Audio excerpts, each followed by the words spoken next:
What's up, guys? Danny here from the LaserCast. I got a huge smartboard screen behind me, and what better use for it than to watch Shudder and to talk about Creepshow. Last night's episode of Creepshow, Season 2, Episode 2, and a fantastic doubleheader. For my money, I enjoyed this week's better than the premiere week, although the Evil Dead fan film style second episode from last week was really good. What I keep calling these episode 1, episode 2. It's episode 2, segment 1 is called Dead and Breakfast. And I was super excited about this because it's directed by Axelle Carolyn, who directed my favorite episode of The Haunting of Bly Manor earlier this year. Episode 8, The Romance of Certain Old Clothes, the black and white episode. And it was my favorite episode by a mile. It could have been its own standalone movie. So I was super excited to see what she brought to Creepshow. And not gonna lie, this was my favorite segment of the evening. Really liked the second one too, but Dead and Breakfast took it for me. This is about a bed and breakfast, but with a serial killer twist. It's kind of one of those haunted attraction type places. It's a brother-sister duo, Larter from the Final Destination films, and C. Thomas Howell, who goes all the way back to The Outsider. They play brother and sister of the Spinster family. And apparently their grandmother was a serial killer.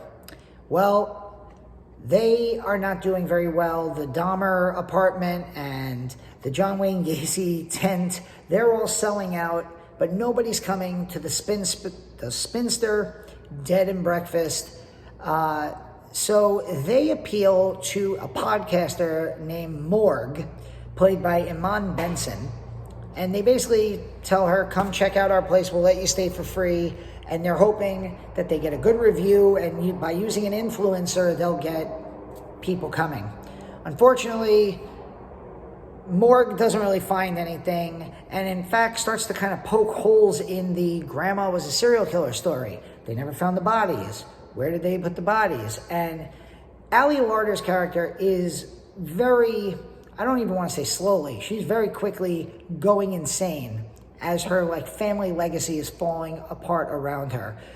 C. Thomas Howell's kind of like the comedy background. He's trying to calm his sister down while trying to be rational about everything. He even says to her at one point, I'm glad Grandma might not be a serial killer. Maybe we can escape this legacy that our family has.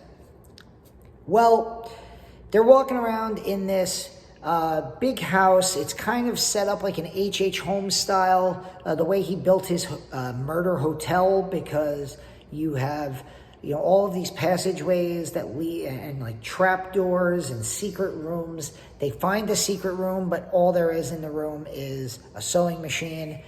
And so Morg goes on her podcast and kind of gives them a dud rating, 1 out of 5, and their business is not going to do very well. And that is when Larter completely snaps, and she dresses in the costume, in the dress of her grandmother, and goes after Morg with an axe. Very Lizzie Borden, very H.H. Holmes, as I said.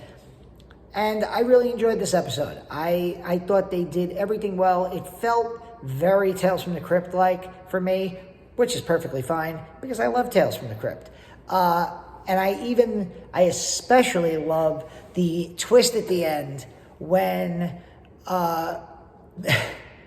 spoilers, obviously, Larter's character eventually chops up and kills Morg, which her podcasters were not sure at first. Do they think this is real? Do they think it's a joke? But then C. Thomas Howell comes up from behind her and strangles her with a rope.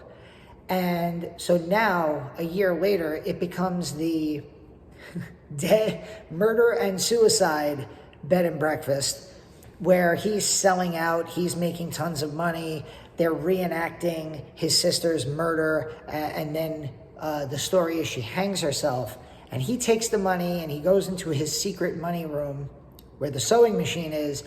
And it turns out that sewing machine, by hitting it in a certain spot, opens up another trapdoor. And that's where Grandma, in this secret basement, hid all the dead bodies.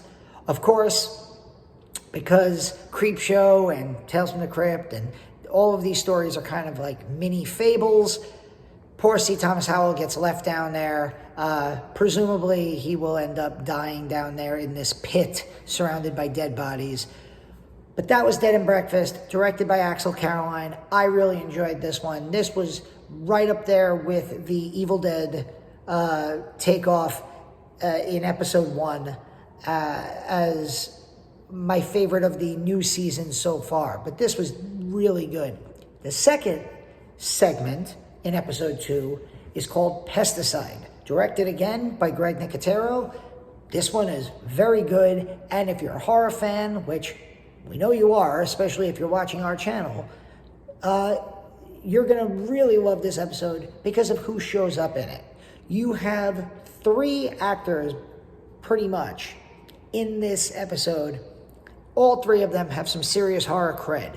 The lead actor is Josh McDermott. He plays an exterminator, a real shady exterminator named Harlan King, the king of exterminators.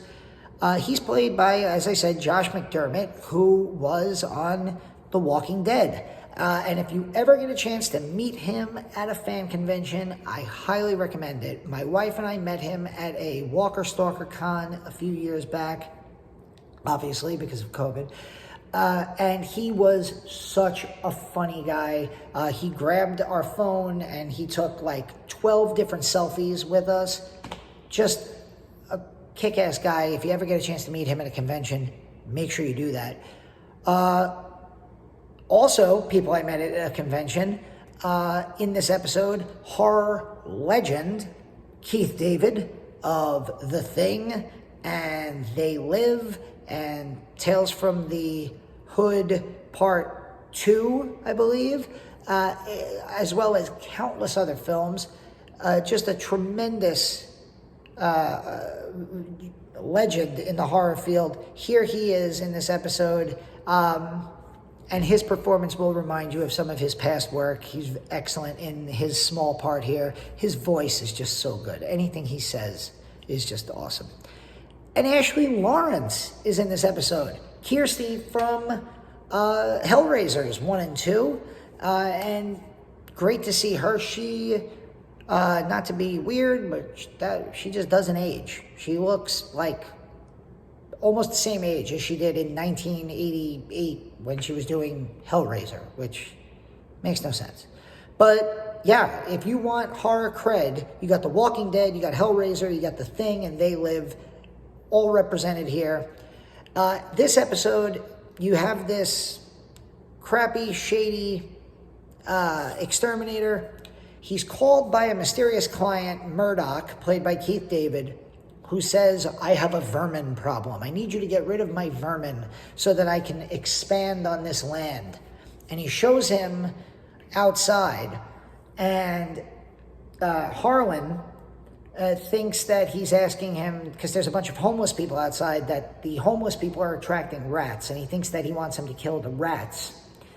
And it turns out he wants him to murder the homeless people, that they are the vermin that Murdoch, Keith David's character, wants him to get rid of.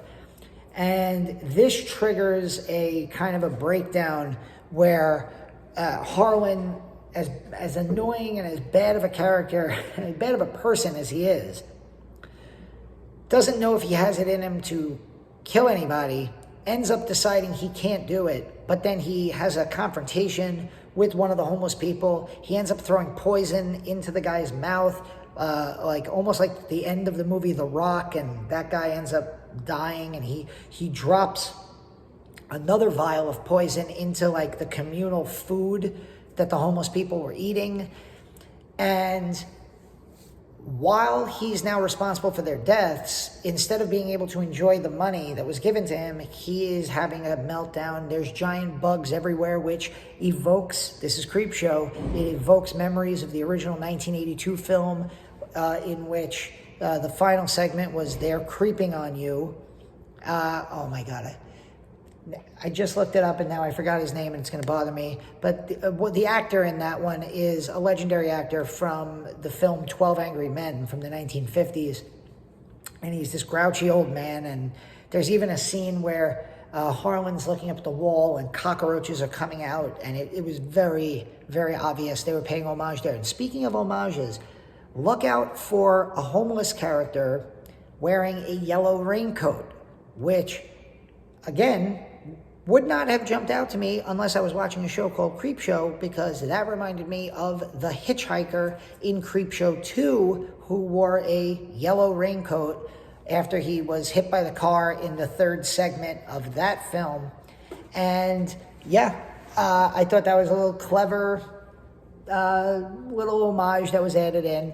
Overall, 2 episodes in to Creepshow Season 2.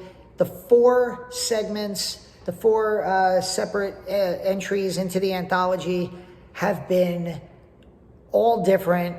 They all have their little messages. They all play to their little morals, like the old Tales from the Crypt and even like the original Creepshow films did. And yeah, I think overall, from beginning to end, this episode was better than the first, and I think that this series is only going to get better as it goes along. There's so much talent. There's so much horror talent, from Greg Nicotero at the top to the director, Axelle Carolyn, who did Dead and Breakfast, to the acting quality in there. You get legends like Keith David and Ashley Laurence, Ali Larter, C.T. Howell. These are the people that, as horror fans, we want to see in these shows.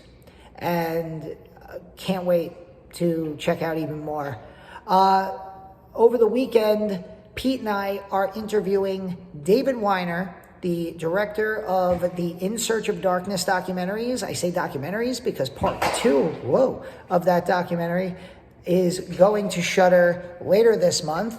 And we're going to be covering Shudder material all month long. If you go on our channel right now, we did a live reaction to David Weiner's new upcoming documentary, In Search of Tomorrow, 4 hours on 80s sci-fi.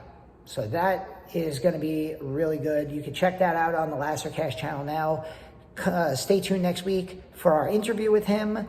Next week, we're also going to start reviewing the Amazon Prime series Them, and more Shudder, Creepshow, and next Friday, 1 week from today, the return of Joe Bob and Darcy, Season 3 of The Last Drive-In. So stay tuned. Lots of good stuff coming up on the Lasercast channel, and we'll see you very soon.